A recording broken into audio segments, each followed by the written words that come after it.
मालेगाव तालुक्यातील देवघट गावाच्या पूर्वेला गावापासून 2 किलोमीटर अंतरावर असलेल्या पहाडकोट शिवारात 2 तारखेच्या रात्री बिबट्याच्या हल्ल्यात गाय ठार झाल्याची घटना घडली आहे.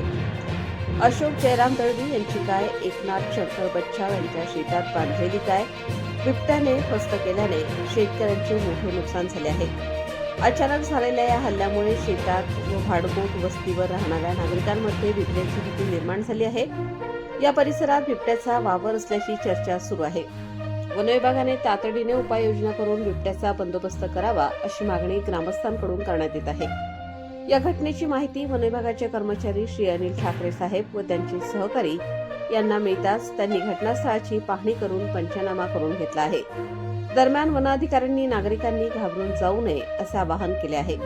रात्रीच्या वेळी एकट्याने प्रवास टाळावा, हातात काठी व बॅटरी ठेवावी, लहान मुलांना एकटे सोडू नये, तसेच गाव परिसरात रात्री आवाज केल्यास वन्य प्राणी थांबत नाहीत असे त्यांनी सांगितले.